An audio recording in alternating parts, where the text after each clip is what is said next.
Screen आपको दिख रहा होगा, साउंड ये आना चाहिए। कोई इशू होगा तो आपको बोलने का।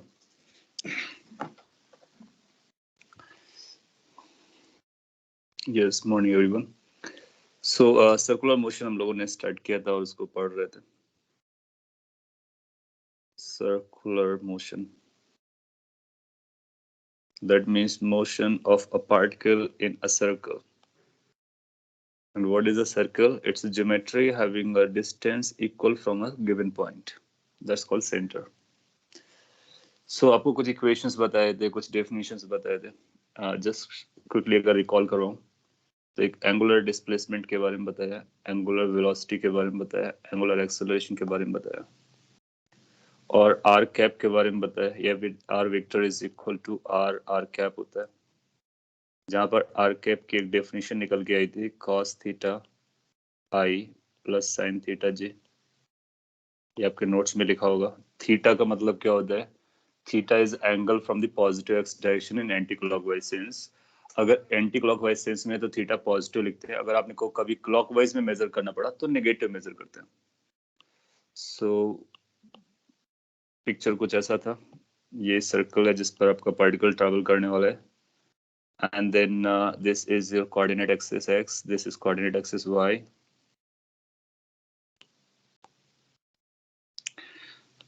और ये नोटेशंस अपने को वंस एंड फॉर ऑल के लिए समझ के रखना है। एक्स वाई कोऑर्डिनेट्स की डायरेक्शन आई कैप और जे कैप से दी जाती है, वो आप जानते हो। ये फिक्स्ड रहते हैं, this direction do not change. किसी भी लोकेशन का अगर पोजीशन वेक्टर दिखाना है सर्कल पे तो हम इस तरह से दिखाते हैं। ये पोजीशन वेक्टर है पार्टिकल का, जहां पर पार्टिकल आपका कहां पर है, particle is located at this location, और इस एंगल को थीटा बताते हैं। नीचे की तरफ लिखेंगे तो माइनस थीटा लिखेंगे। सो जिस तरह से यहाँ पे प्लस एक्सिस होती है, यहाँ पर माइनस एक्सिस होती है, इसलिए ये थीटा होता है और ये माइनस थीटा होता है। सो प्लस डायरेक्शन हम लोग लेते हैं जब इस तरह से घूमते हैं। सो आउटवर्ड आता है, प्लस होता है एंटी क्लॉकवाइज, और क्लॉकवाइज रोटेट करते हैं, so that is into the plane of this circle, और माइनस के कैप कह सकते हो इस कोऑर्डिनेट को लेकर के। मोर ओवर हम लोगों ने ये भी बात की थी कि ये जो डायरेक्शन इसको आर वेक्टर कहेंगे, और इसकी अगर डायरेक्शन की हम लोग बात करें स्पेसिफिकली तो आर कैप आती है। सो आर कैप कौन सी डायरेक्शन होती है? आर की डायरेक्शन में आगे बढ़ जाओ तो आर कैप डायरेक्शन है। सो अभी तक अपने को आर कैप के बारे में पता है। आर कैप किससे डिसाइड होता है? थीटा से डिसाइड होता है। एंड आर वेक्टर मैग्नीट्यूड और डायरेक्शन से होता है, और ओमेगा थीटा अल्फा की डेफिनेशन में लोगों ने पढ़ी हुई थी, and we related them with the one dimensional motion of particle straight line. So since you have attended the last lecture और आपको पता है, तो ज़्यादा टाइम वेस्ट ना करते हुए मैं आपको एक दो एग्जांपल कराता हूँ, जिससे कि आप उन फॉर्मूलाज को यूज करना स्टार्ट कर दें। ओके, अभी आपने पूछा है briefly go over angular acceleration. Okay, so मैं since you have asked, so let me tell you. Theta angular position है जो यहाँ पे दिख रहा है, तो इसको बोलेंगे एंगुलर पोजीशन, और इसके बाद जो मूव करेगा तो उसको डिस्प्लेसमेंट। सो ओमेगा कैसे डिफाइन किया गया था? D theta by D T, rate of change of this instantaneous value. Direction clockwise anti clockwise से आपने काफी प्रैक्टिस से समझ लिया था। अल्फा क्या होता है? अल्फा एंगुलर एक्सेलरेशन होता है, जो कि D omega by D T होता है, और जिसको हम लोग omega D omega by D theta लिख सकते हैं, जिसको हम लोग D two theta upon D T two लिख सकते हैं, just like in linear case. So ये एंगुलर एक्सेलरेशन होता है। अपने को ये देखना होता है कि ओमेगा क्या हो रहा है। So if omega increases, that implies retardation.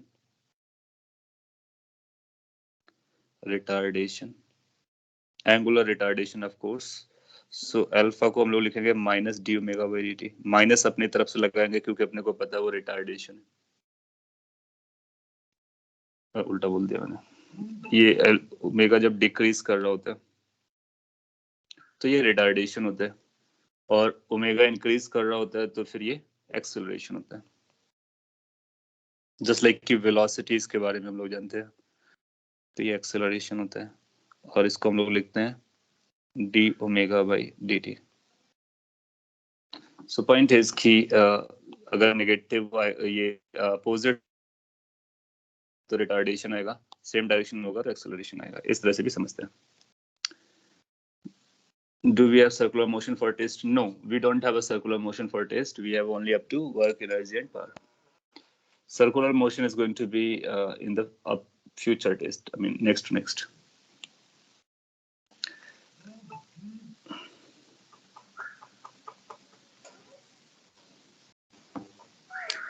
Only NLM and WEP. Good. So let me give you an example and try to use those. ऐसा बोलता है कि if a particle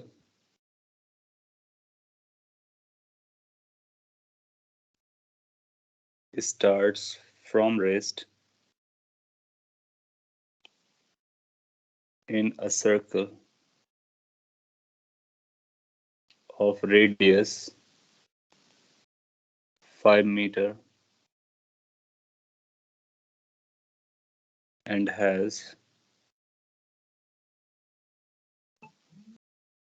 angular acceleration 4 radian per second square. So initially race से चलता है and then it has some acceleration that is known to us. Find few things we need to find. Number 1,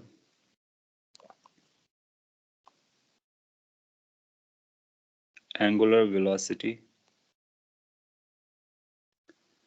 at t equal to 2 seconds. So t equal to 2 seconds पर उसकी angular velocity क्या हो गई होगी करना है।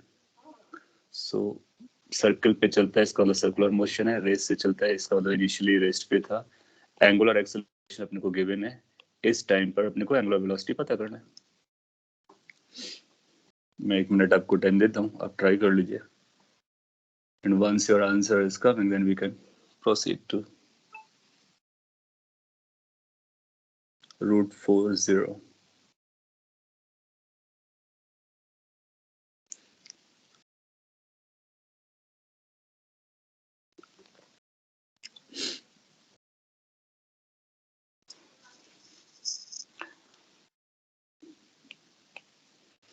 Any other response?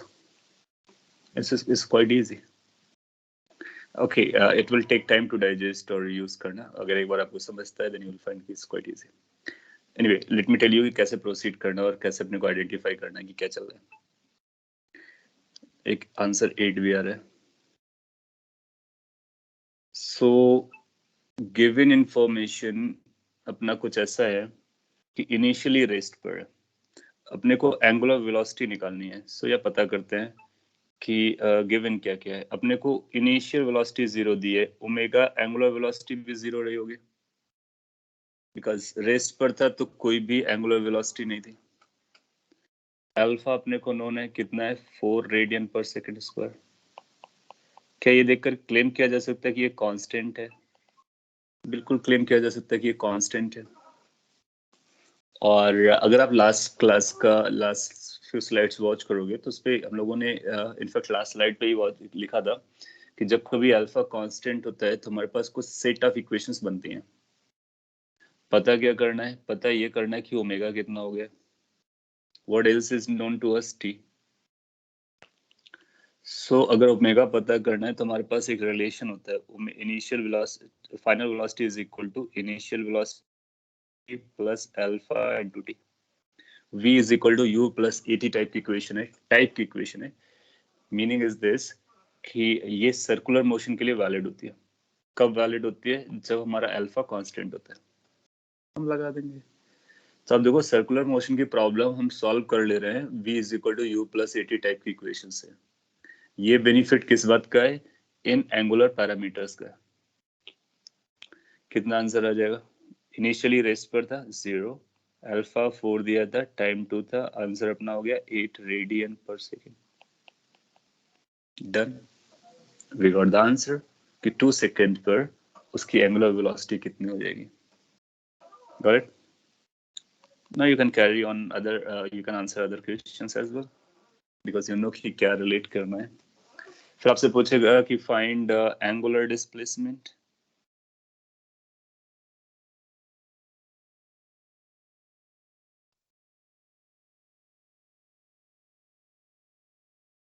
In 4 seconds. First 4 seconds, of course. So 4 second में उसका एंगुलर डिस्प्लेसमेंट कितना आने वाला है.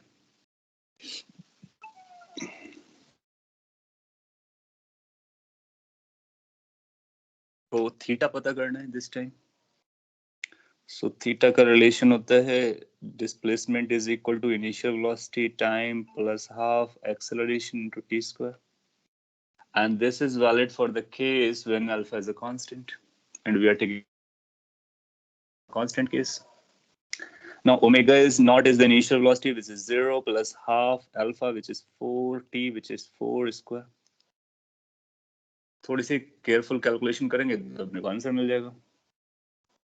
सो 16 into 2 32 रेडियन आ जाएगा. इसका मतलब हमारा पार्टिकल कितने एंगल से रोटेट कर गया है? 32 रेडियन एंगल से रोटेट कर गया. बाद में अगर हमको जरूरत पड़ेगी तो हम रेडियंस को डिग्रीज में बदल सकते हैं अगर जरूरत पड़ती है तो. सो यहाँ पर हम लोग रेडियंस के टर्म में अपना आंसर बता देते हैं. नहीं इससे कि सर्कुलर मोशन के इक्वेशंस हम लोग बहुत सिंपल इक्वेशंस को सिमिलर टाइप की इक्वेशन को यूज करके आंसर दे पा रहे हैं. इसके बाद अच्छा इसमें कहीं रेडियस का यूज नहीं आ रहा है क्योंकि हम जानते हो कि इन इक्वेशन में रेडियस का कोई यूज होता ही नहीं. सो इन पैरामीटर्स की एक और खास बात है कि इसका रेडियस से कम रिलेशन होता है. आई मीन रेडियस ना भी पता हो तो चलेगा. आई मीन कम रेडियस पे चलेगा या बड़ा रेडियस पे चलेगा तब भी उसका एंगल वही आएगा. अब आप सोच रहे होगे ऐसा कैसे हो सकता है, तो मैं पिक्चर बना के दिखा देता. एक ये सर्कल है, एक ये सर्कल है, और अगर आपका पार्टिकल यहाँ पर था और एक पार्टिकल यहाँ पर था तो दोनों के लिए थीटा हमारा रेफरेंस वाला 0 हो गया. अगर ये थीटा चलता है तो इसके लिए भी सेम थीटा रहेगा. तो ये इतना चलेगा, ये इतना चलेगा. दोनों की डिस्टेंस अलग अलग है. इसकी दोनों की डिस्टेंस अलग है, अलग आएगा. इसका डिस्टेंस कवर्ड अलग आएगा क्योंकि उनकी रेडियस अलग अलग है, लेकिन दोनों के लिए एंगल बराबर आएगा. So they will have a same angular parameters और इसीलिए हमको सेम एंगल पता चल रहा है. सो कम रेडियस हो ज्यादा रेडियस हो फर्क नहीं पड़ रहा है और एंगुलर वेलोसिटी भी उसी तरह से बदल रही होगी. सो एंगुलर पैरामीटर्स जो हैं वो रेडियस से भी डिपेंड नहीं करते हैं और साथ ही साथ इनकी डायरेक्शन फिक्स रहती है सो दैट हम सिंपल इक्वेशन लगा देते हैं. हमारा वेक्टर काफी इजी हो जाता है, कैलकुलेशंस भी हमारी काफी इजी हो जाती हैं. एनीवे एक और क्वेश्चन इसी में फ्रेम कर देता हूँ.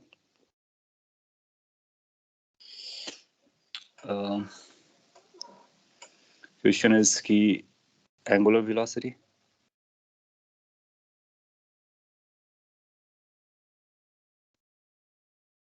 when its displacement का मतलब angular displacement is 8 radians. जब इसका displacement means angular displacement becomes 8 radians at that instant or moment we need to talk about कि angular velocity कितना अचीव करेगा.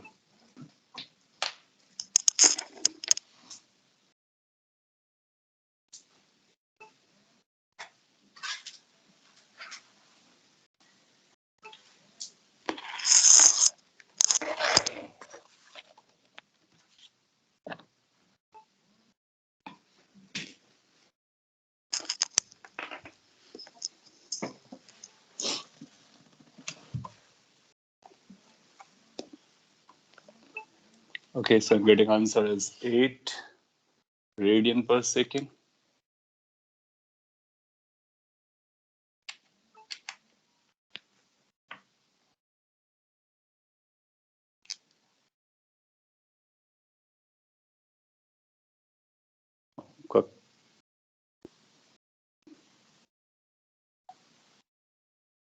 काफी अलग भी आंसर आ रहे हैं. My goodness. Okay, I think like chat थोड़ा सा स्लो आ रहा है. Anyway, तो मैं आगे बताता कि किस तरह से अपने को डील करना था. So you'll find कि सारी इंफॉर्मेशन अपने को पता है and we can go for third equation. क्योंकि अपने को डिस्प्लेसमेंट पता है. We got displacement, we got acceleration. सभी के आंसर 8 रेडियन दिख रहे थे. Good. So let me write something over here. What is happening? Something is fizzy. Anyway, so I can say like omega square is equal to omega naught square plus 2 times alpha theta. Omega naught 0 है, 2 is 2, alpha is 4, theta is 8. सबकी unit proper है, सबने को worry करने की भी जरूरत नहीं है. और ये एक ना जो कि 8 स्क्वायर बन जा रहा है. So omega square is equal to 8 square, इसलिए ओमेगा की वैल्यू 8 रेडियन पर सेकंड आ जाएगी. सिमिलरली मैं आपसे किसी इंस्टेंट ऑफ टाइम पे पूछ सकता हूँ कि या फिर किसी पर्टिकुलर सेकंड पे पूछ सकता हूँ कि 5th सेकंड में कितना डिस्प्लेसमेंट आएगा. तो एक 4th इक्वेशन थी, आप उसको भी यूज कर सकते हो.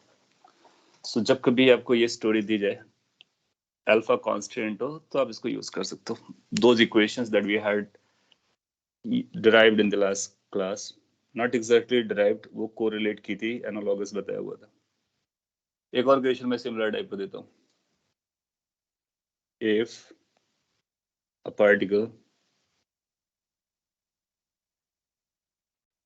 moves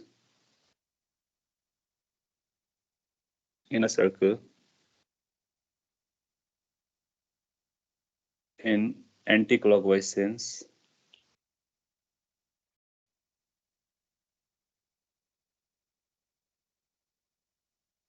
with 20 radian per second velocity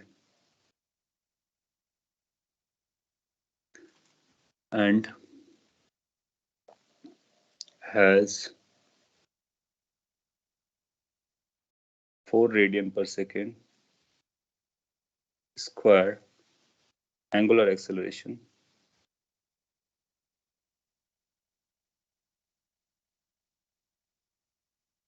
in clockwise sense, then find. तो अपने को कुछ पता करना है. क्या पता कर? Let's write as of part 1, time when particle will come to rest momentarily.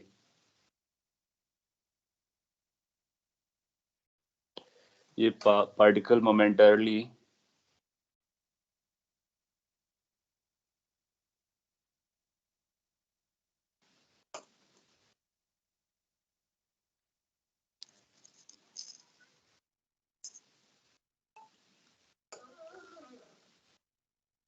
Five second आपके आंसर आ रहे हैं. सो आप कैच कर पा रहे हो, अच्छी बात है. सिंस सभी के सेम आंसर आ रहे हैं, सो लाइकली इसकी वो करेक्ट जा रहा होगा. So what you are going to do is like कि अपने को ओमेगा नॉट पता है. ओमेगा नॉट एंटी क्लॉकवाइज को अगर हम पॉजिटिव लेते तो पॉजिटिव लिखेंगे. ये 20 रेडियन पर सेकेंड है. और अल्फा सिंस अपोजिट डायरेक्शन में, तो -4 लिखना चाहिए अपने को, क्योंकि वो जिस तरह से प्लस एक्स और माइनस एक्स में हम लोग यूज करते थे डायरेक्शंस को, साइंस को, तो ये अपने को गिवन है. तो ये क्वेश्चन से हम लोग एक्सट्रैक्ट कर सकते हैं.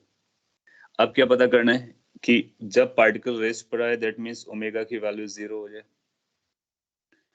सो सिंस वी नो कि ओमेगा की जो वैल्यू होती है वो omega naught plus alpha T के बराबर होती है. ओमेगा नॉट हम लोग 0 पकड़ना चाहते हैं, ये 20 दिया गया है, ये -4 है, टी पता करना है. सो टी पता चल जाएगा 20/4. That means within 5 seconds it will be having angular velocity 0 for a moment or for a second, instant. उसके बाद क्या होगा वो आप समझते हो. तो मैं आपको दूसरा क्वेश्चन देता हूँ. Find angular velocity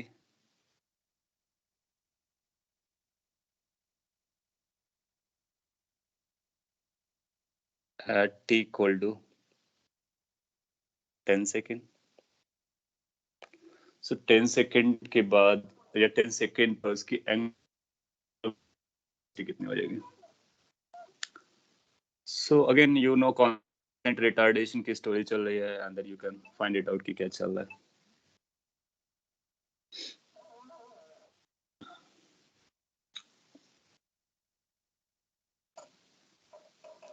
So you can use the first equation once more. So first equation is omega is equal to omega naught plus alpha t, isn't it? और इनिशियल वेलोसिटी हमारी पॉजिटिव थी, यानी anti clockwise को हम लोग positive ले रहे हैं. अल्फा क्लॉकवाइज था इसलिए नेगेटिव है. टी अपने को कितना लेना? 10. सो ये सॉल्विंग करने के बाद आ रहा है 20 minus 40, that leads to minus 20. So omega की वैल्यू माइनस 20 रेडियन पर सेकेंड आ गई. What does that mean? Simply कि ओमेगा की वैल्यू 20 रेडियन पर सेकेंड है, लेकिन किधर है? क्लॉकवाइज है. सो माइनस का मतलब हुआ क्लॉकवाइज, और दैट इज 20 रेडियन.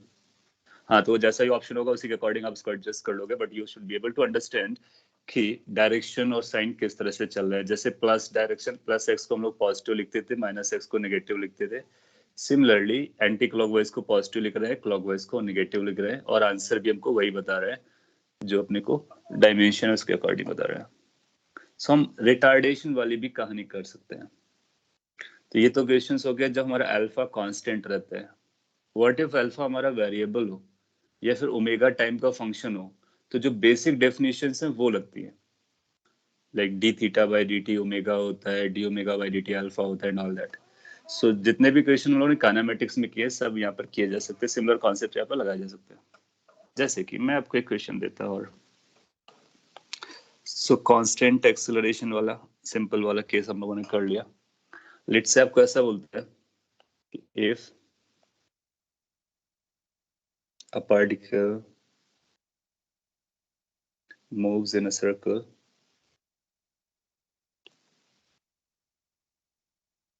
तो ये तभी यूज करेंगे जब वो सर्कल जैसा वर्ड यूज करेगा. If a particle moves in a circle with angular velocity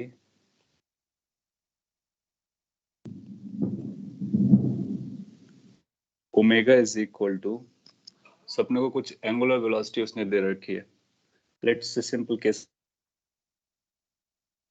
t square radian per second.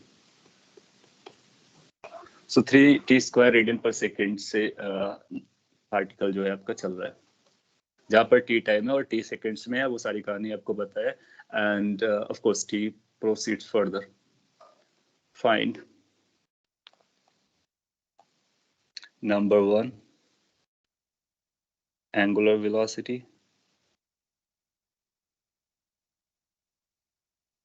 at t equal to 2 second. So t equal to 2 second पर उस पार्टिकल की एंगुलर वेलोसिटी क्या होगी? That's what we are worried. So find case going to very easy, isn't it? आपको angular velocity उसने दिया और angular velocity पूछ लिया. So nothing can be simpler than this. But yes, we are just trying to do all type of questions. तो अब बोलोगे कि इसका आंसर तो सर कुछ ऐसा हो जाएगा कि यहाँ पर हम 3 लिखेंगे, यहाँ पर 2 लिखेंगे, स्क्वायर कर देंगे. सो ये 12 जैसा नंबर दिख रहा है रेडियन पर सेकेंड. परफेक्ट. अच्छी बात यह है कि सभी का आंसर सेम आया. और जब ऐसा क्वेश्चन मैंने आपसे कहना पूछता था तो आपके कुछ लोगों के आंसर अलग आते थे. इससे एक बात पता चल रही है कि अब आप क्वेश्चन पे फोकस करते हो, वर्ड्स को सुनते हो और उसी वर्ड की मीनिंग को यूज करते हो. इजी होगा या डिफिकल्ट होगा वो बात की बात है. Listening ability, understanding ability improve हुई है. That's good. कई बार क्या होता है ना, हमारे दिमाग में बड़ी बड़ी चीजें चल रही होती है, छोटी चीज पूछ ली जाती है तो हम कुछ और ही आंसर करते हैं.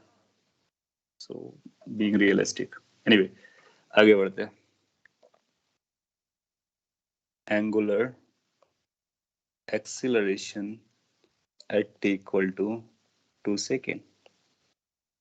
सो जब टाइम हमारा 2 सेकेंड था, उस इंस्टेंट ऑफ टाइम पर एंगुलर एक्सेलरेशन कितना चल रहा था, ये अपने को पता करना है।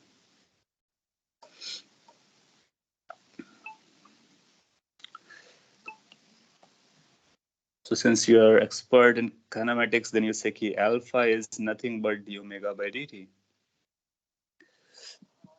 अब आप omega is equal to omega naught plus alpha t जैसा नहीं लगाओगे।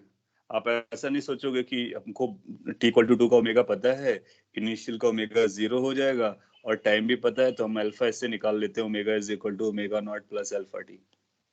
ये करना ही गलत है। आंसर सही है गलत है वो तो बाद की बात है। So doing this is wrong. So we are not going to go there. Good. So we will be sticking to the basic definition and we will find कि d omega by dt. So ये भी mathematics अपने को समझ में आ गया कि differentiation भी एक equation होती है। So differentiate कर देते हैं. Not a big deal. 3t square. So that is basically 4t. Sorry 6t. Pardon. So 3 into 2 आएगा, so 6 हो जाएगा, 6 into t आ जाएगा। अब आपसे एक क्वेश्चन पूछ सकते हैं कि क्या ये कांस्टेंट एक्सेलरेशन है, इस वेरिएबल एक्सेलरेशन, और टाइम के साथ कैसे बढ़ रहा है, तो आप बोलोगे लीनियरली बढ़ रहा है। वो सारी कहानियां बता सकते हो। कब आपसे पूछता है टी इक्वल टू 2 पर, तो t equal to 2। So this is going to be give us alpha equal to 6 into 2, that is equal to 12 radian per second square. Perfectly okay. It's a variable. So वो जो equations हैं 3-4 equations जो हम लोग जानते हैं, they are not going to valid क्योंकि ये वेरिएबल है। Good. So we can find angular velocity, we can find angular acceleration, we can also find angular displacement, और जो भी पैरामीटर्स हैं सारे पैरामीटर्स हम पता कर सकते हैं। So let's say this is last for this angular displacement.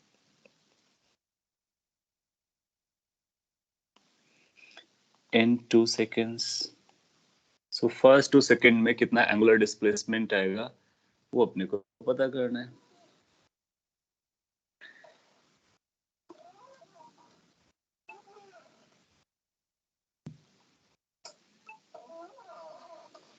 Eight radian plus initial displacement बताना है अपने को। तो डिस्प्लेसमेंट बताने के लिए इनिशियल पोजीशन की जरूरत नहीं लगेगी।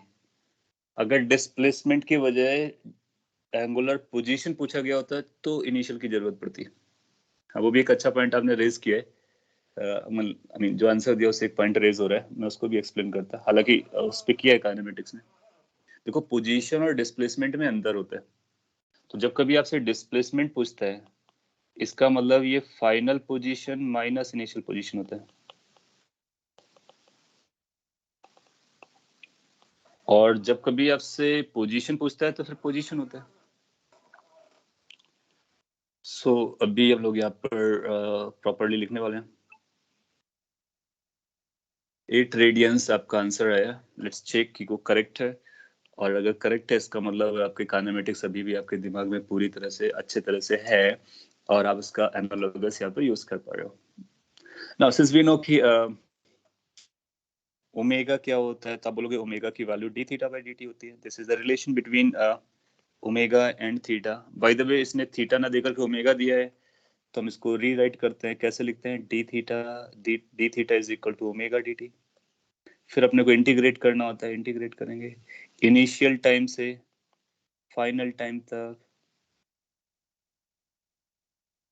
सो लेफ्ट हैंड साइड अपने को क्या देने वाला है? लेफ्ट हैंड साइड देने वाला है थीटा यानी final position minus initial position, और यही जो final position minus initial position है यही डिस्प्लेसमेंट है।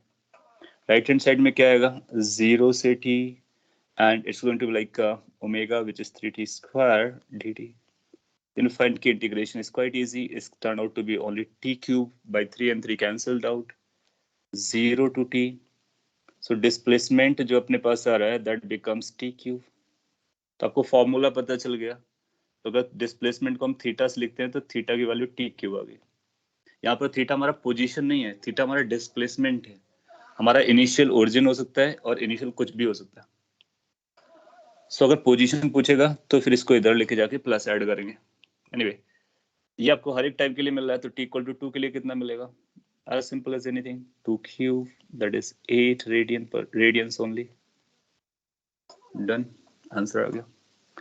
So now we are in a stage कि हम डिसाइड कर सकते हैं कि कौन सी इक्वेशंस हमको यूज करनी है, कब इंटीग्रेट करना है, कब डिफरेंशिएट करना है, कब डायरेक्टली वैल्यू रखनी है, कब इन इक्वेशंस को लगाना है, और ये बताता है कि आप क्लियर हो अपने कॉन्सेप्ट्स को लेकर के. It's a good impressive in fact. अब आपको थोड़ा सा टफ या कुछ और तरह के क्वेश्चंस इस पे करवाएगा. Not a big deal. आपको इनकी वैल्यूज देगा, आप उन वैल्यूज को यूज करके अपने आंसर दे सकते हो. सो कभी से कि काइनेमेटिक्स अपने को अब समझ में आ रही कि किस तरह से डील कर पा रहे हैं. अगर काइनेमेटिक्स आपको समझ में आ रही एंगुलर पैरामीटर्स के टर्म में, तो हम लोग थोड़ा सा आगे बढ़ते हैं और लीनियर पैरामीटर्स को लेकर के आते हैं. अभी तक मैंने आपसे वेलोसिटी नहीं पूछी पार्टिकल की. अगर मैं वेलोसिटी पूछता तो थोड़ी सी बड़ी स्टोरी बनती. उसका मैग्नीट्यूड पूछता तो शायद थोड़ा सा इजी जाता, लेकिन अगर डायरेक्शन पूछते तो टफ जाता, क्योंकि जो लीनियर वेलोसिटी है ना वो बदलती रहती है, तो उसकी डायरेक्शन निकालना सबसे चैलेंजिंग पार्ट है. तो अगर अपने को अच्छे क्वेश्चंस डील करने हैं तो ऑफ कोर्स चैलेंजिंग वाले पार्ट को फोकस करना चाहिए, और ये आप डाइजेस्ट कर चुके हो. सो हम लोग आगे बढ़ते हैं और कुछ ऐसा लिखते हैं, kinematics of circular motion in linear parameters.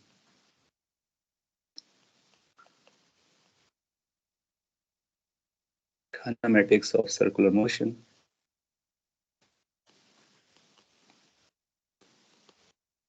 in terms of linear parameters.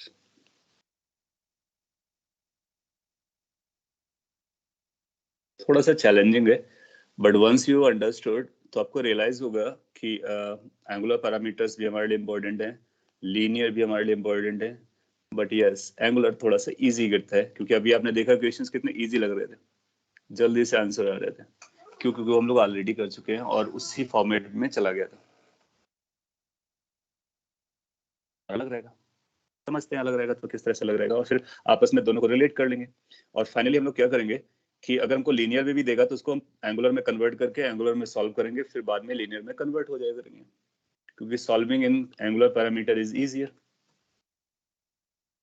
Okay, so let's say ये अपना कोऑर्डिनेट सिस्टम है और ये सर्कल है जिस पे अपना पार्टिकल चल रहा है. ये एक्स है और ये वाई है. इन और एक्स और वाई के बीच में ये अपना ओरिजिन है, और इक्वेशन ऑफ सर्कल वगैरह हम लोग जानते हैं. किसी भी इंस्टेंट ऑफ टाइम पर पार्टिकल का पोजीशन वेक्टर अपने को ये दिया गया. अगर अपने को पार्टिकल के बारे में समझना है तो उसका पोजीशन लगेगा, उसकी वेलोसिटी लगेगी, उसका एक्सेलरेशन लगेगा. हम जानते हैं कि इस एंगल थीटा को यूज करने वाले जो कि एंगुलर डिस्प्लेसमेंट के बराबर भी है. इस वेक्टर को हम लोगों ने पोजीशन वेक्टर नाम दिया है, और पोजीशन वेक्टर का मैग्नीट्यूड फिक्स है क्योंकि वो रेडियस है सर्कल की. कुछ डायरेक्शंस जो लास्ट क्लास में मैंने हाईलाइट की थी, एक ये डायरेक्शन और एक ये डायरेक्शन. ये जो डायरेक्शन थी towards our, that's called radial, और ये जो है जिस तरह वेलोसिटी है दैट इज कॉल्ड टेंजेंशियल. तो थीटा कैप की डायरेक्शन टेंजेंट की डायरेक्शन में होती है, या फिर आर के परपेंडिकुलर होती है. आर के परपेंडिकुलर दो डायरेक्शन होंगी, एक ऊपर की तरफ होगी, एक नीचे की तरफ होगी. तो हम देखेंगे थीटा हमारा कैसा गया है. थीटा अगर हमारा एंटी क्लॉकवाइज गया तो इस तरह से लगाएंगे, क्लॉकवाइज गया होता है तो फिर नीचे की तरफ बताएंगे. बेसिकली वो बता रहा होगा पार्टिकल हमारा कैसा चल रहा है. सो अपने पास एक आई कैप जे कैप वाला सिस्टम है और एक आर कैप थीटा कैप वाला सिस्टम है. I cap j cap fixed होते हैं. I cap and j cap are fixed directions, उनकी डायरेक्शंस नहीं बदलती है. while whereas r cap and theta cap are variable directions. चाहे वो डायरेक्शन हो या मैग्नीट्यूड हो, अगर हम उनको डिफरेंशिएट करेंगे या इंटीग्रेट करेंगे तो वो इंटीग्रेशन से बाहर नहीं आएंगे, उनको भी हमको इंटीग्रेट करना पड़ता है. तो और अपने को अभी कुछ और भी पता है किया है लास्ट क्लास में, ये भी पता किया कि आर कैप की वैल्यू कितनी होती है. आर कैप की जो वैल्यू होती है ना, वो cos theta i cap plus sine theta j cap होती है. इसमें जो आई कैप जे कैप है वो तो कॉन्स्टेंट,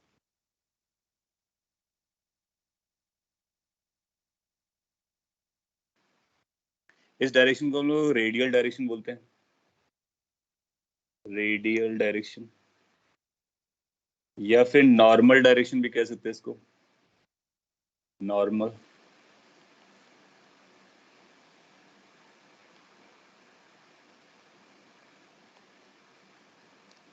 सो रेडियल और नॉर्मल डायरेक्शन कभी भी अपने को निकालना हो, थीटा बताओ तो हम तुरंत बता देंगे। अच्छा, सिंस ये डायरेक्शन चेंज हो रहे हैं, अगर ये चेंज हो रहे हैं तो इनका रेट ऑफ चेंज लगेगा। जैसे कि हमारा आई मीन लाइक डिस्टेंस बदलती है तो rate of change of distance speed बन जाती है। सिमिलरली ये आर कैप का रेट ऑफ चेंज अपने को लगने वाला है, तो कई बार अपने को इसका डिफरेंशिएशन लगेगा। तो अगर हम उसके डिफरेंशिएशन को कैलकुलेट करके याद कर लेते हैं तो हमारी लाइफ आसान रहेगी, क्योंकि कभी भी हम पोजीशन को डिफरेंशिएट करेंगे तो इसको डिफरेंशिएशन लगाना पड़ेगा। तो इसको हम चेक करते हैं कि कितना आने वाला है। सो सिंस अपने को आर की वैल्यू ये दिया था, इसलिए हम ये बोल सकते हैं कि t r cap by D t, the rate of change of radial direction is going to be equal to d upon D t, और आपको डिफरेंशिएट करना होगा कॉस थीटा आई कैप को plus sine theta j cap को। अब ध्यान से observe करोगे अपने को हमेशा के लिए याद हो जाएगा, समझ में भी आ जाएगा कि क्या होता है। अच्छा, डिफरेंशिएशन के रूल है कई सारे, उन रूल्स को फॉलो करना है। पहला इशू, ये थीटा के वेरिएबल्स है और डिफरेंशिएशन टाइम के हिसाब से चल रहा है, अच्छा नहीं लगेगा तो चेन रूल लगा देंगे। चेन रूल क्या बोलेगा, आप चाहो तो इसको डी अपॉन डी थीटा लिख लो और कॉस थीटा कर लो आई कैप प्लस साइन थीटा कर लो जे कैप। लेकिन ऐसा लिखना कंप्लीट नहीं है, तो आप इसको मल्टीप्लाई कर लो किससे, D theta by D T से। ये चेन रूल हो गया। डी टी जो था वो मैंने अलग कर लिया थीटा के साथ और इसको थीटा के साथ डिफरेंशिएट करवा दिया।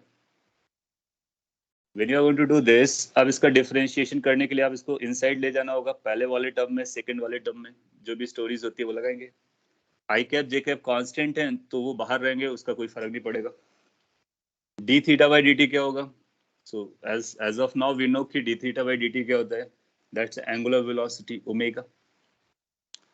सो यू विल फाइंड कि ये जो टर्म आ रहा है अगर मैं डायरेक्टली लिखूं तो कॉस थीटा का डिफरेंशिएशन आएगा minus sine theta, i cap as such रहेगा, साइन थीटा का डिफरेंशिएशन आएगा cos theta, j cap as such रहेगा और ये ओमेगा बन जाएगा।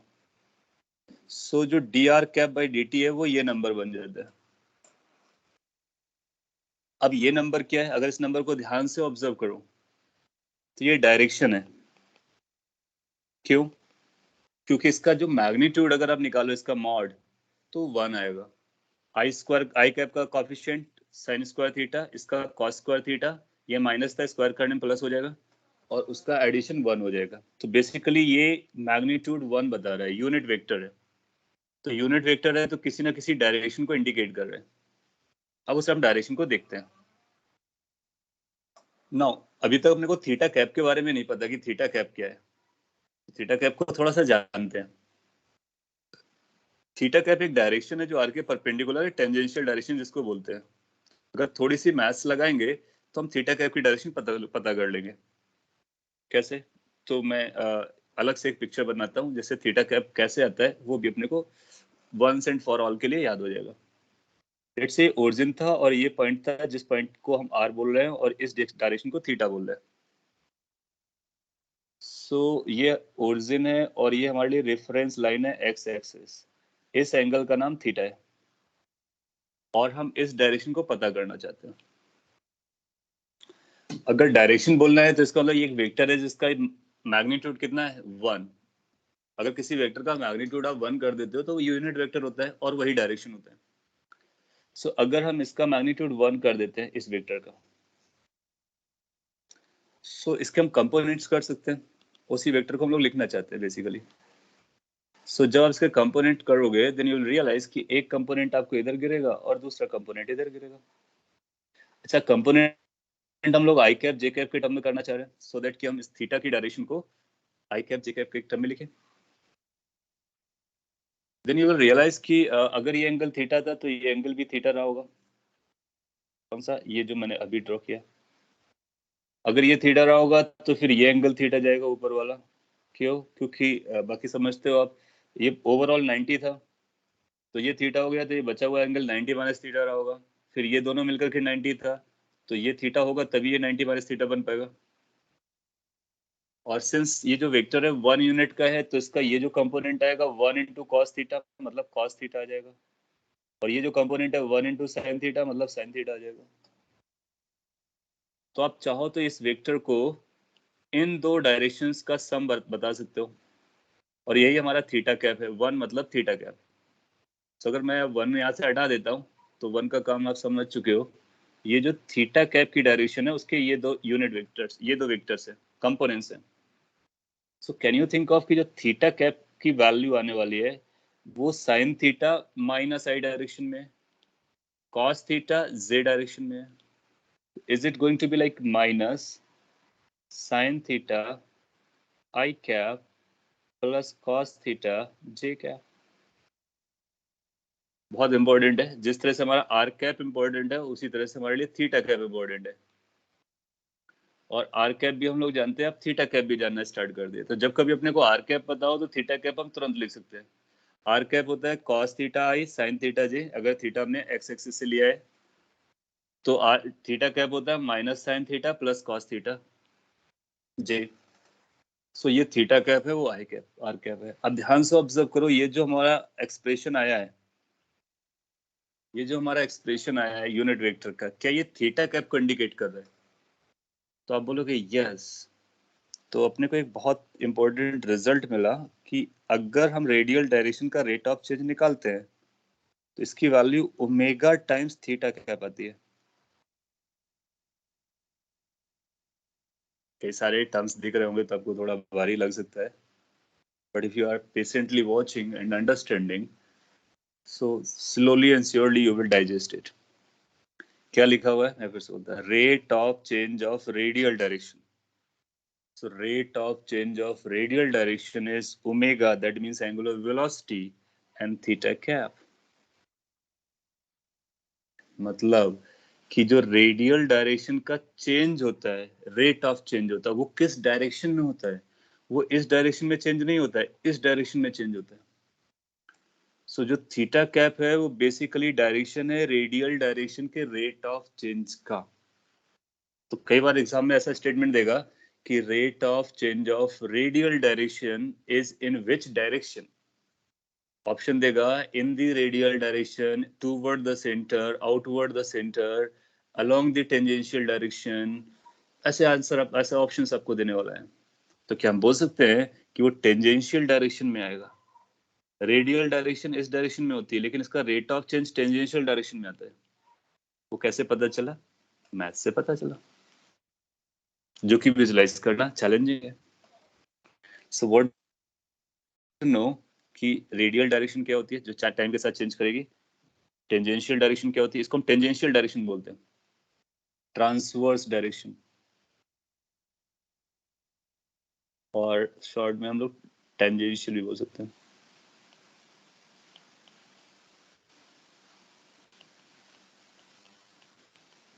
ये दोनों डायरेक्शन टाइम के साथ बदलते रहेंगे, वाई बिकॉज थीटा चेंज होता रहेगा, जबकि जे कैप फिक्स्ड है। जिस तरह से हम लोगों ने D r cap by D T निकाला, दैट मीन्स रेडियल डायरेक्शन का रेट ऑफ चेंज निकाला, उसी तरह से हम लोग टेंजेंशियल डायरेक्शन का रेट ऑफ चेंज निकाल सकते हैं, क्योंकि टेंजेंशियल डायरेक्शन भी तुम्हारी बदल रही है, तो उसका रेट ऑफ चेंज क्या है? तो नया पॉइंट होगा अपने लिए, और वो आपसे पूछेगा टेंजेंशियल डायरेक्शन का रेट ऑफ चेंज बताइए, तो हम लोग पता करेंगे। इसको कॉपी कीजिए, कौन सा स्टेप आपको रिपीट करना है, तो मैं रिपीट करता हूँ। अगर आप एबल टू डाइजेस्ट हैं, तो फिर हम लोग आगे बढ़ते हैं। थोड़े से नए पॉइंट्स, और ये पहली बार आ रहा है कि जब डायरेक्शन बदल रही है और हम डायरेक्शन का रेट ऑफ चेंज निकाल रहे हैं। अभी तक क्या होता था, नंबर्स का रेट ऑफ चेंज निकाल देते, तो वो बहुत आसान जाता था। आपने लिखा could we have also derived theta cap from r cap cross theta cap. हाँ, ये भी एक बहुत अच्छा पॉइंट है। सिंस हमको पता है कि ये 90 डिग्री है, तो आप पाओगे कि ये डायरेक्शन और इसका हम क्रॉस प्रोडक्ट करेंगे, तो एक अलग बात आएगी। लेकिन अगर हम डॉट प्रोडक्ट करते हैं, क्योंकि परपेंडिकुलर वेक्टर्स का डॉट प्रोडक्ट 0 होता है, तो आप वेरीफाई कर सकते हो कि r जैसे i डॉट j क्या होता है, 0 परपेंडिकुलर वेक्टर्स में। Similarly r cap dot theta cap भी 0 आना चाहिए, इसको वेरीफाई कर सकते हो। तो इसका इसके साथ डॉट करो, i के i कोएफिशिएंट मल्टीप्लाई करोगे तो cos theta into sine theta minus का आएगा, और j और j के मल्टीप्लाई करोगे तो sine theta cos theta plus का आएगा। तो एक प्लस का आ रहा है, एक माइनस का आ रहा है, कैंसिल होकर 0 बना देंगे। तो यहाँ से ये भी जस्टिफाई हो जाएगा कि ये दोनों परपेंडिकुलर है। सो परपेंडिकुलर से हम इसको जस्टिफाई कर सकते हैं। सो क्रॉस 0 नहीं जाएगा, डॉट 0 जाएगा, और डॉट 0 से हम लोग ट्राई कर सकते हैं। लेकिन उसका एक ड्रॉबैक आएगा कि उसमें हमको दो डायरेक्शन मिलेंगी। एक ये भी डायरेक्शन मिलेगी क्योंकि इसका इसके साथ डॉट परपेंडिकुलर है, वो भी 0 होगा, और ये भी डायरेक्शन का परपेंडिकुलर 0 होगा। इनफैक्ट अगर आप के डायरेक्शन में इन्वॉल्व करोगे तो और इनफाइनाइटली मैनी मिलेंगे। सो वेरीफाई कर सकते हैं, निकालना मुश्किल है बट वेरीफाई कर सकते हैं। You wrote कि why doesn't omega have a direction in this case? यहाँ पर हमने ओमेगा को मैग्नीट्यूड जैसा लिखा हुआ है, क्योंकि D theta by D T इसका मैग्नीट्यूड होता है, और ये एक वेक्टर है, बीच में कहीं क्रॉस क्रॉस नहीं है। देखो क्या होता है ना, इसको हमने वेक्टर क्यों नहीं लिखा, बहुत सही पॉइंट है। क्योंकि अगर इसको वेक्टर लिखते तो हमको यहाँ पे डिसाइड करना होता है कि क्रॉस करना है या फिर डॉट करना है, जबकि हमारी डेफिनेशन में कहीं क्रॉस और डॉट चली। तो ओमेगा ये D theta by D T का मैग्नीट्यूड है, इसलिए omega is a magnitude involve है, डायरेक्शन जैसा नहीं। So omega here is angular velocity का मैग्नीट्यूड, नॉट विथ डायरेक्शन। और या फिर ऐसा बोलो एंगुलर स्पीड है। तो कई बार लोग इसको एंगुलर स्पीड बोल देते हैं, जैसे हमारे स्पीड होती है, स्पीड के पास डायरेक्शन नहीं होती है। सो यहाँ पर हमने डायरेक्शन के साथ यूज नहीं किया है, डायरेक्शन के बिना केवल मैग्नीट्यूड के टर्म यूज किया। अदरवाइज आप देखो ना, अगर इसको हम डायरेक्शन दे देते हैं, ये भी वेक्टर होगा, ये भी वेक्टर होगा, तो वी नीड टू डिसाइड कि बीच में क्या चल रहा है, और बीच में अभी तक कुछ हम लोगों ने डिसाइड ही नहीं किया। So omega as a magnitude है, नॉट अ वेक्टर, और थीटा कैप वेक्टर है। Good point. Further, you wrote, you made a statement regarding rate of change of radial direction. Could you please repeat it? Yeah. So that statement is, ये जो बता रहा है, इसको अगर मैं यहाँ पे लिखूं, so हम लोग basically क्या निकाल रहे हैं? We are calculating rate of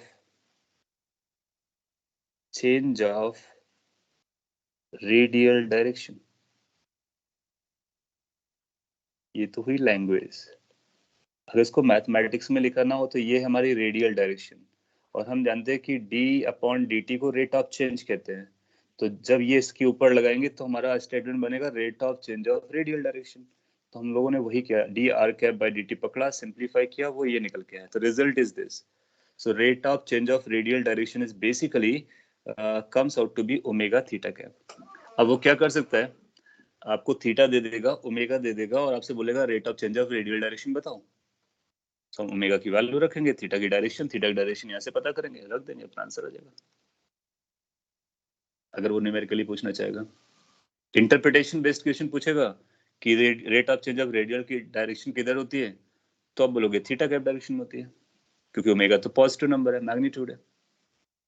सो यहाँ पर ओमेगा कैसे लिखा गया है उसके बारे में लिख देता हूँ। Omega, this is magnitude of angular velocity.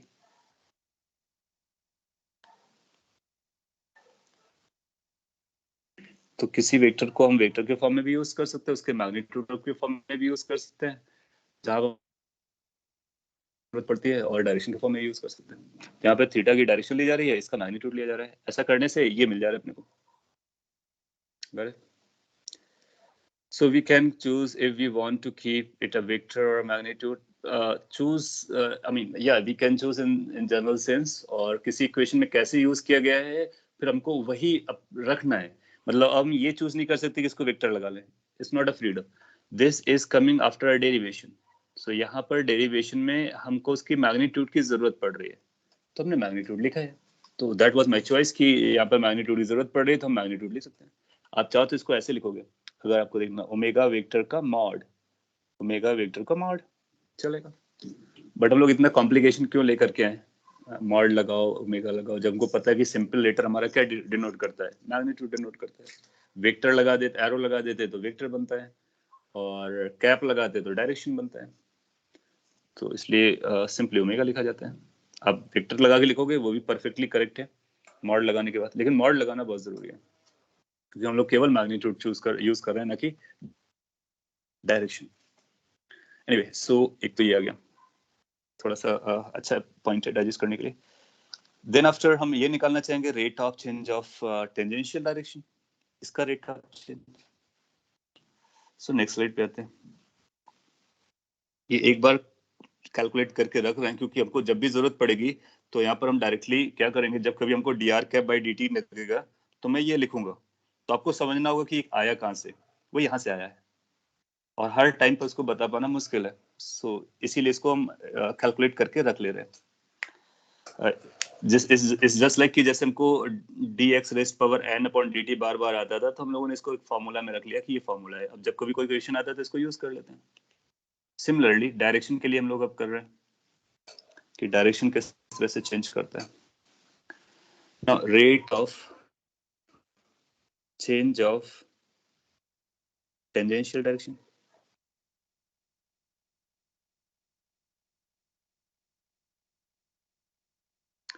So when we are working on the rate of change of tangential directions, so अपने को कुछ ऐसा बोलना पड़ेगा कि rate of change का मतलब टाइम के रिस्पेक्ट में है d upon dt, और radial tangential direction that means theta क्या। नाउ अब आप इसको प्रोसीड करोगे d upon dt, थीटा का भी वैल्यू रखोगे। सो अभी हम लोगों ने डिराइव किया था थीटा क्या बाय यूजिंग वेक्टर एनालिसिस, तो अपने को कुछ ऐसा मिला था, this comes out to be minus sin theta i cap plus cos theta j cap. फिर आप बोलोगे कि चेन रूल लगाना पड़ेगा क्योंकि थीटा और टी अलग अलग जा रहे हैं, तो इसको डी थीटा कर दो, तो ये बनेगा sine theta i cap plus cos theta j cap. Then you need to write the factor d theta by dt so that chain rule is completed. Then you will know कि d theta by omega होता है और magnitude है, तो omega का magnitude है। So this is going to be equal to minus sine theta का differentiation आता है कॉस थीटा आई कैप, और कॉस थीटा का आता है minus sine theta j cap, और d theta by D t omega होता है magnitude of angular velocity, or you can call it as angular speed. Once you know this, तो इसको हम लोग ऐसे भी लिख सकते हैं, this is minus cos theta I cap plus sin theta j cap omega. If you look this carefully, ये भी एक डायरेक्शन को इंडिकेट कर रहा है, क्यों? क्योंकि ये यूनिट वेक्टर है, हर एक डायरेक्शन को इंडिकेट करता है। कैन यू रिलेट कि ये कौन सी डायरेक्शन बता रहे हैं? Then you will see कि मैंने एक आर कैप लिखा था, सो आप पाओगे कि वो जो हमने लिखा है वो बेसिकली रेडियल डायरेक्शन के बारे में बात कर रहा है। सो अपने पास d theta cap by dt, the rate of change of tangential direction is omega minus omega r cap minus omega r cap.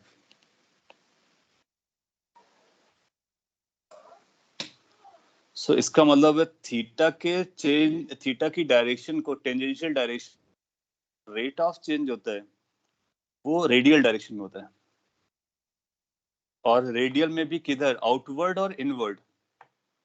अगर आपसे ऐसा पूछता है कि rate of change of tangential direction किस डायरेक्शन में जाता है, तो बोलेगा कि रेडियली आउटवर्ड होता है, रेडियली इनवर्ड होता है, दोनों में से कोई भी हो सकता है, या फिर कहीं और होता है।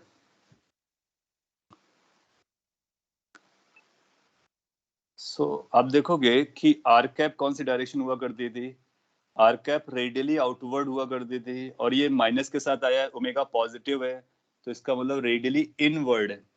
ग्रेट, टूवर्ड द सेंटर है, अपोजिट टू आर कैप है, परफेक्ट। आर कैप के अपोजिट है, इसका मतलब अंदर की तरफ है, सेंटर की तरफ है, रेडियली इनवर्ड्स है, इस तरह का नाम देंगे, और आउटवर्ड नहीं होगा। So we got to know some important points कि rate of change of radial direction क्या होती है, rate of change of tangential direction क्या होती है, और उसमें ओमेगा का इन्वॉल्व होता है मैग्नीट्यूड को, और डायरेक्शन हमारे पास आती है। ये थोड़ी सी डिफिकल्ट मैथमेटिक्स थी जो बच्चों को लगती है। अगर आपको ये समझ में आई है तो इसके बाद की कहानी बहुत सिंपल है, और फिर हम लीनियर पैरामीटर्स में काम कर सकते हैं। लीनियर पैरामीटर्स में काम कर सकते हैं, फिर हम वेलोसिटी भी बता लेंगे, एक्सीलरेशन भी बता लेंगे, और कुछ नए कॉन्सेप्ट्स आएंगे जिनको हम सेंटीपिटल जैसे टर्म से इन्वॉल्व बात करते हैं, तो आपको पता चलेगा हाउ दे आर कमिंग, और वो इसी डेफिनेशन पर बेस्ड है। So let me proceed further. So by now what we have understood is कि हमारे पास रेडियल डायरेक्शन क्या होती है। इसको भी मैं ब्रैकेट पे करता क्योंकि ये इंपॉर्टेंट स्टेटमेंट्स हैं या फॉर्मूलाज हैं। तो एक तो ये इंपॉर्टेंट है, दूसरा थीटा, ये आपको याद रखना है थीटा के रिस्पेक्ट में कैसे थीटा मेजर किया, फिर ये कैसे आता है ये भी आपको प्रैक्टिस करना है, एक दो बार याद हो जाएगा, ये भी प्रैक्टिस करोगे तो याद हो जाएगा। इसके बाद अब आते हैं हम लोग लीनियर पैरामीटर पे, और फिर से एक सर्कल को ड्रॉ कर देते हैं, सर्कल को ड्रॉ कर देते हैं जिससे कि अपने को रिलेट करना, विजुलाइज करना आसान रहेगा। ये हमारी कोऑर्डिनेट एक्सिस है एक्स एक्सिस, ये हमारी कोऑर्डिनेट एक्सिस है वाई एक्सिस। एक्स और वाई अपने डायरेक्शन नहीं बदलते हैं, they are so nice. So this is x, this is y. So this is I cap, this is j cap. And let's say हमारा particle किसी instant of time पर यहाँ पर पाया गया, यहाँ पर, तो ये उसकी लोकेशन है, दैट मीन्स पोजीशन है। और एक एंगल थीटा हम लोग मेजर कर रहे हैं जो कि ऐसा मेजर किया गया एंटी क्लॉकवाइज सेंस में रेफरेंस लाइन से, और ये हमारे लिए आर वेक्टर है। सो हम आर वेक्टर के बारे में जानते हैं। फर्दर मोर थीटा कैप और आर कैप के बारे में भी अपने को आइडिया लग गया है। सो थीटा कैप क्या होता है, we know that. R cap क्या होता है, वी नो दैट। उनके रेट ऑफ चेंज क्या होते हैं, बाय द वे उसके भी फॉर्मूला हमारे पास है। अच्छा, ये जो पार्टिकल चल रहा होगा तो आप देखोगे पार्टिकल हमारा टेंजेंशियली चलता है ऐसा, तो ये हमारे लिए वेलोसिटी भी हो जाएगी। सो अगर हमको वेलोसिटी लिखना होगा तो हमारे लिए लाइफ तो बहुत आसान हो गई। कैसे, मैं बताता। सो यहाँ पे लिखना स्टार्ट करता, position of particle, position vector और पोजीशन ऑफ पार्टिकल। यहाँ पे माइंडेड पोजीशन लिख रहे हैं, डिस्प्लेसमेंट नहीं। पोजीशन ऑफ पार्टिकल अगर अपने को लिखना है, so that position is r vector and r vector is r cap. R cap अपने को पता है, आर अपने को दिया जाएगा जो कि रेडियस है, इसका मतलब पोजीशन वेक्टर वी नो। हो गया काइनेमेटिक्स का पहला पार्ट जो कि हम लोग ऑलरेडी कर चुके हैं पोजीशन के बारे में। Now we need to come to the velocity, velocity of particle. Now when you have to read the velocity of particle, तो अपने को क्या करने की जरूरत है कि ऐसा बोलेंगे कि v vector is defined as dr vector divided by dt. Rate of change of position is the velocity. So for that sake what we need to do कि r की वैल्यू को यहाँ पे सब्स्टिट्यूट करना है, कर देते हैं। So ये बनेगा d upon dt r cap. फिर आप देखोगे r तो कांस्टेंट होता है क्योंकि वो रेडियस है, रेडियस तो बदलती नहीं है। लेकिन आर कैप कांस्टेंट नहीं होता, आर कैप तो वेरिएबल होता है, d r cap by D t, d r cap by D t. जब d r cap by D t लिखोगे तो अब अपने को d r cap by D t लगेगा। Now see the previous slides, d r cap d t we already know कितना होता है, it's omega theta cap. So we will write it like कि r into omega into theta cap. यहाँ पे bracket पे लिख सकते हैं सिंस वी नो कि D r cap by D T is omega theta cap.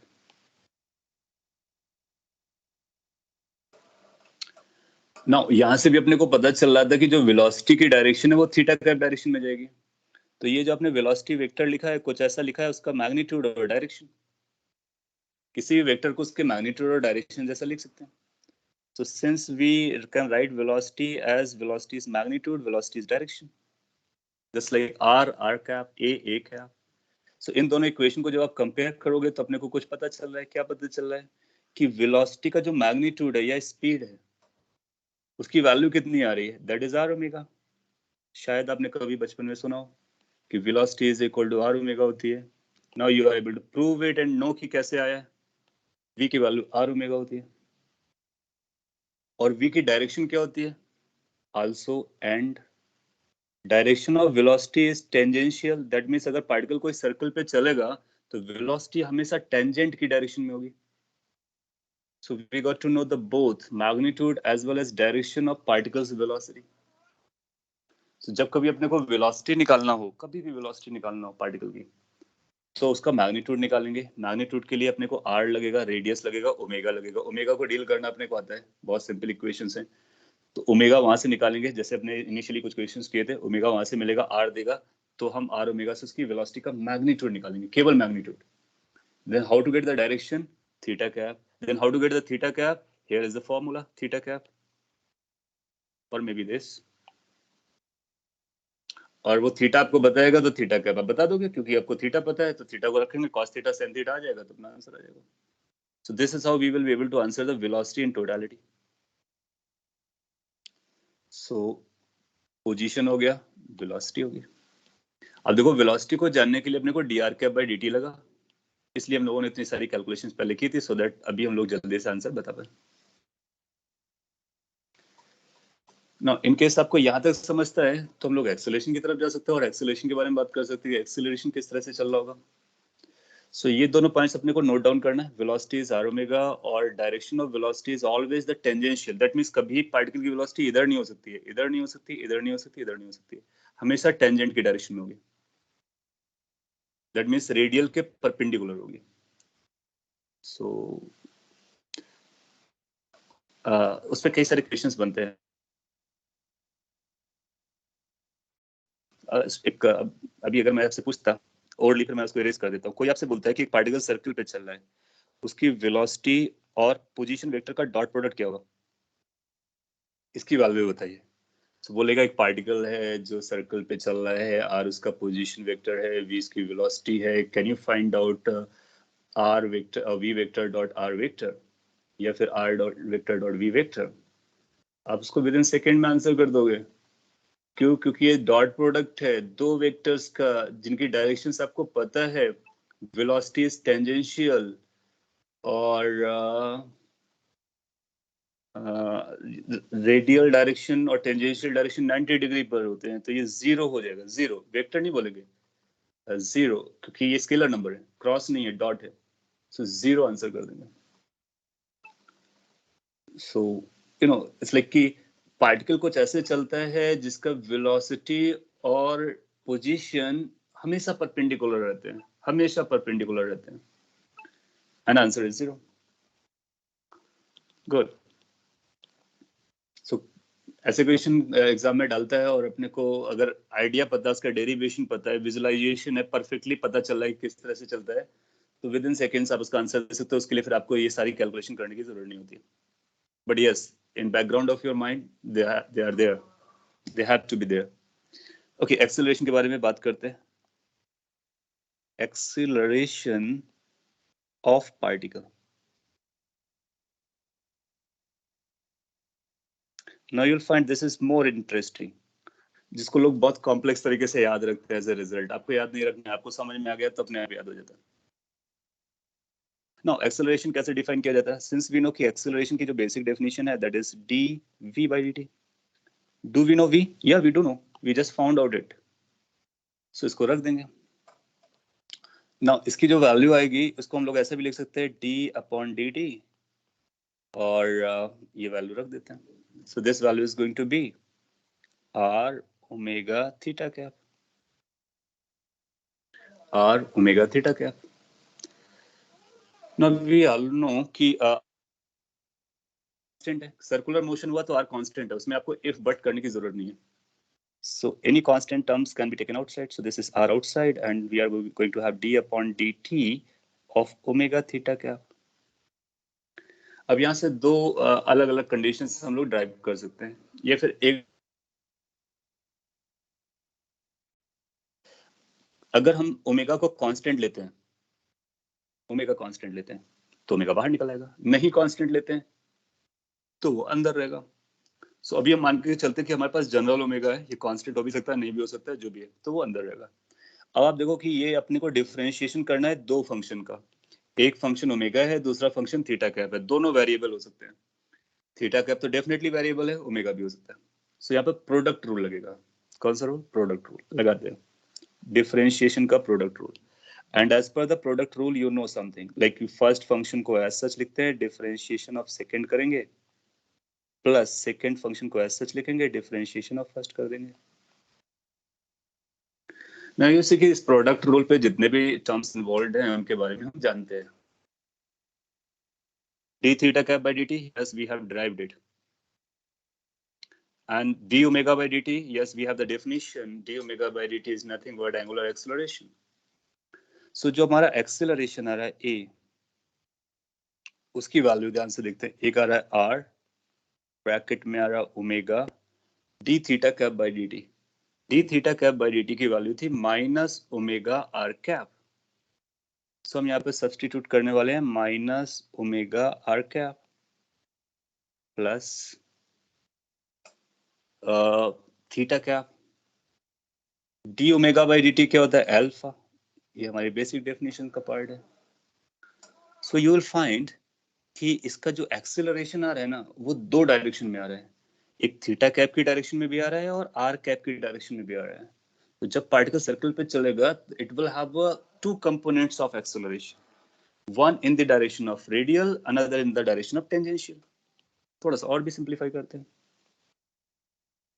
सो इस ए वेक्टर को हम लोग ऐसा भी लिख सकते हैं, this a vector is going to be R omega square minus are cap plus R alpha theta cap. ये बहुत इंपॉर्टेंट है, इसमें बहुत सारे क्वेश्चंस आते हैं, और आपने कभी सुना भी होगा आर ओमेगा स्क्वायर या वी स्क्वायर बाई आर, वो सब यहीं पर है, अभी आपको दिखना स्टार्ट हो जाएगा। सो जब कभी कोई पार्टिकल सर्कल पे चलता है तो उसका जो एक्सेलरेशन होता है वो एक माइनस आर कैप डायरेक्शन में होता है। What is minus are cap direction? We just talked about r cap का opposite, that means toward the centre. तो एक एक्सेलरेशन टूवर्ड द सेंटर होता है और एक एक्सेलरेशन का कंपोनेंट टूवर्ड्स द वेलोसिटी होता है या थीटा होता है। सो ये दो कंपोनेंट ऑफ एक्सेलरेशन मिलते हैं। तो अगर कोई रिजल्टेंट कंपोनेंट पूछेगा तो यहाँ कहीं रहता है बीच में।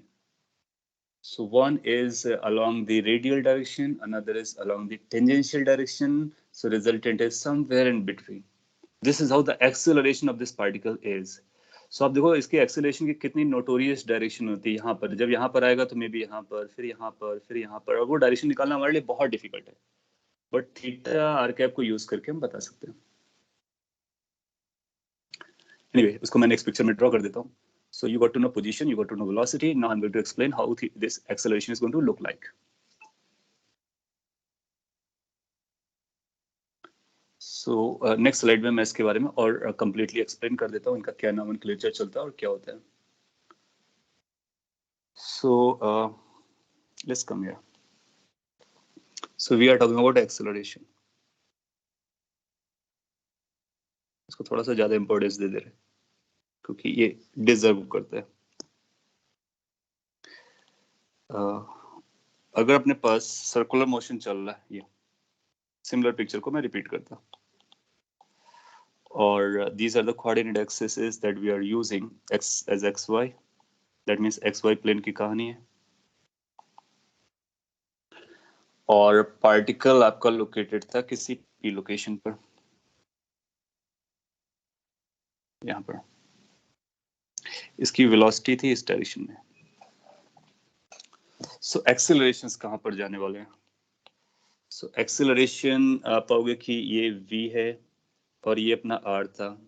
So acceleration came out to be this. Acceleration was equal to r omega square minus r cap plus r alpha theta cap. So there are two directions for acceleration and we need to understand those. One direction is towards this, let me use dark color, black color. So one acceleration is here, another acceleration is there. ये जो centre की तरफ होता है उसको हम radial acceleration कह सकते हैं, या फिर एसी से लिख सकते हैं, सेंटर की तरफ एक्सेलरेशन है। और ये जो दूसरा एक्सेलरेशन है उसको AT कह सकते हैं, T फॉर टेंजेंशियल। सो अपने पास दो एक्सेलरेशन है, so this acceleration is known as AC vector, this acceleration is known as AT vector, isn't it? So हम ये लिख सकते हैं कि हमारा जो एक्सेलरेशन है that is acceleration toward centre, acceleration toward this thing tangential. AC का मैग्नीट्यूड कितना आएगा? AC का मैग्नीट्यूड है R ओमेगा स्क्वायर।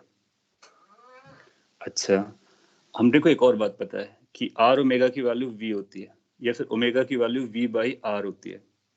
तो अपने को पता होता है सिंस की ओमेगा की वैल्यू V बाई R है, यहाँ पे सब्सटीट्यूट करेंगे तो ये बनेगा R V बाई R का स्क्वायर, बेसिकली ये बन जाएगा V square by R।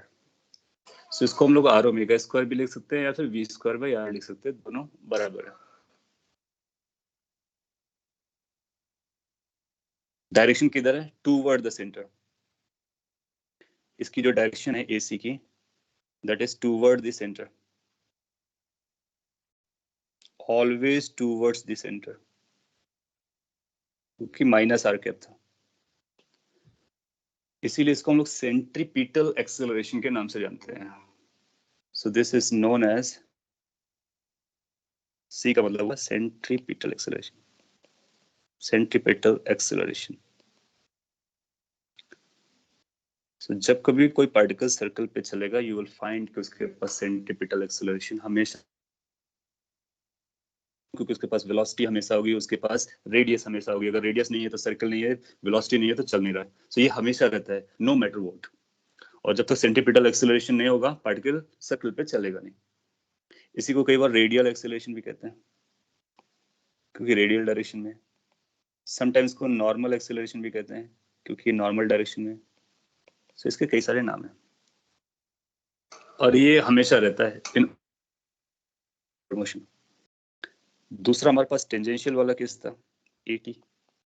AT की वैल्यू क्या होती है? R अल्फा मैग्नीट्यूड, और डायरेक्शन किधर होता है? टेंजेंशियल होता है, टूवर्ड्स टेंजेंट, इन टेंजेंट डायरेक्शन।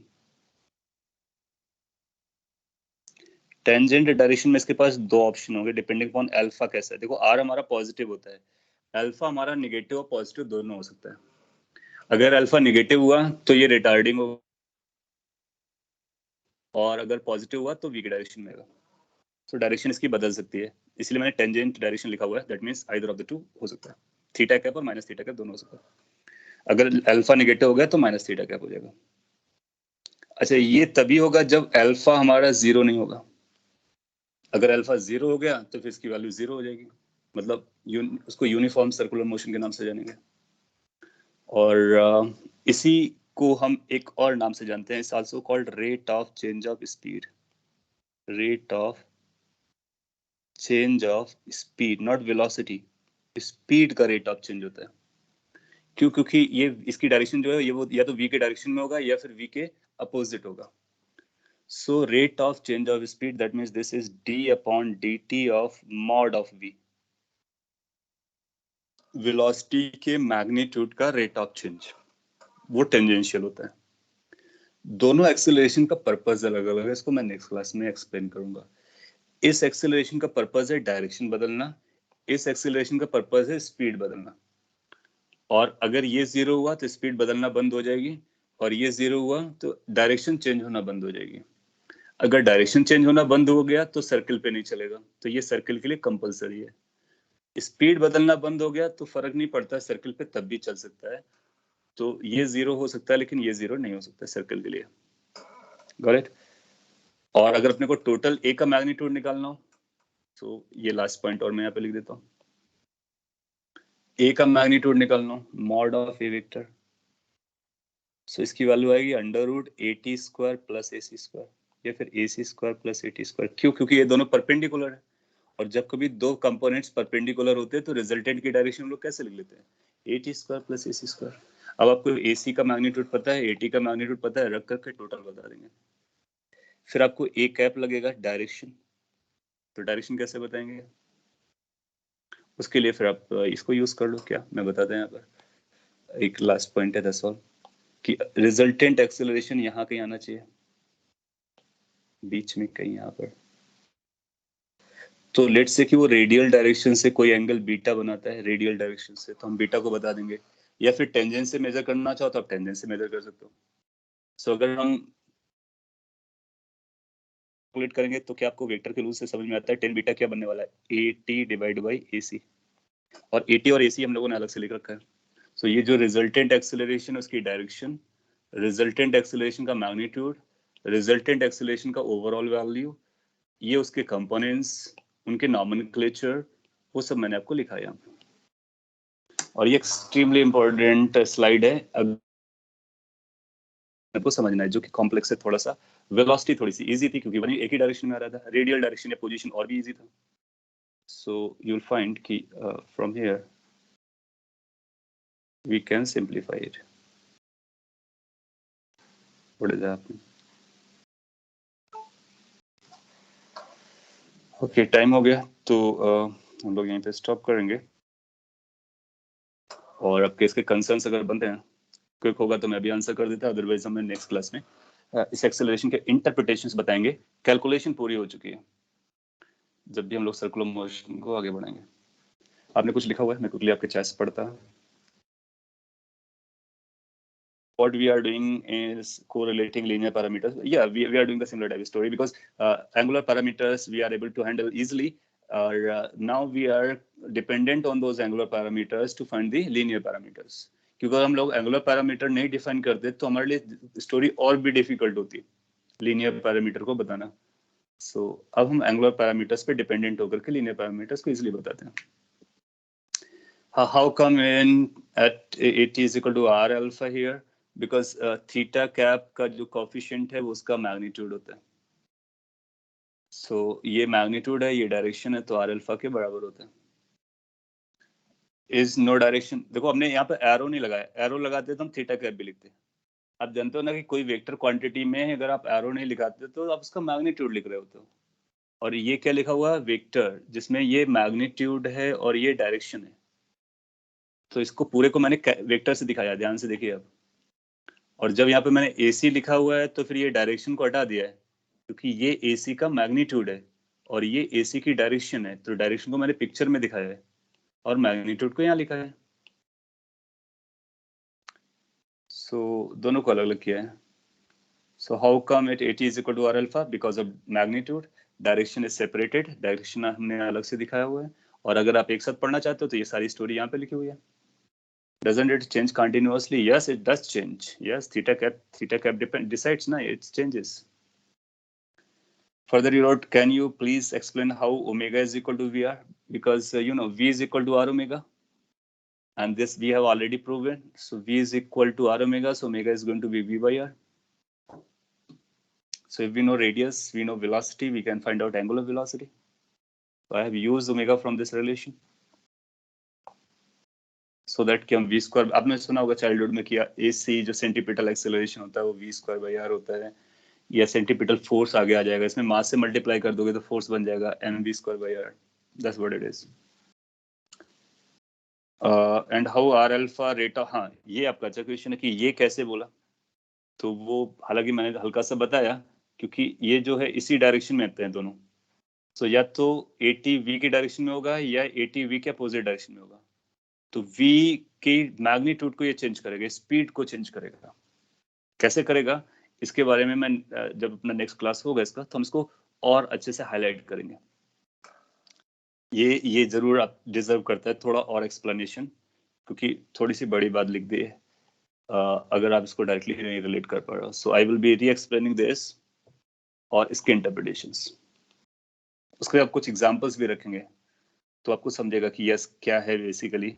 और इसको लाइटली नहीं लेना है, क्योंकि एग्जाम इस पे क्वेश्चन बनाता है। एग्जाम क्वेश्चन उसी पे बनाता है जहाँ पे बच्चे कंफ्यूज होते हैं, या जिसको लाइटली ले लेते हैं, जिसको समझ नहीं पाते हैं। उनमें से ये one of the most important point है जो अपने को समझना है। So it requires few examples, I will do so.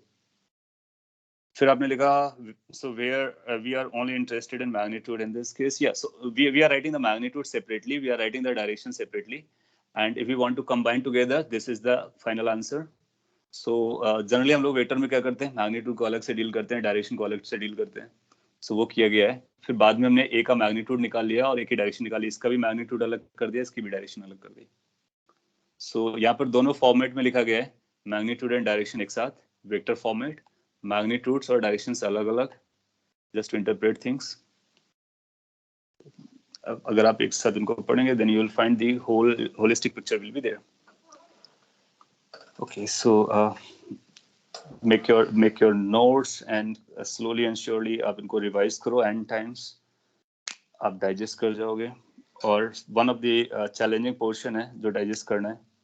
अगर ये digest कर पाते हो आप तो आगे की लाइफ आसान होने वाली है. Circular motion will not be so difficult as it appears.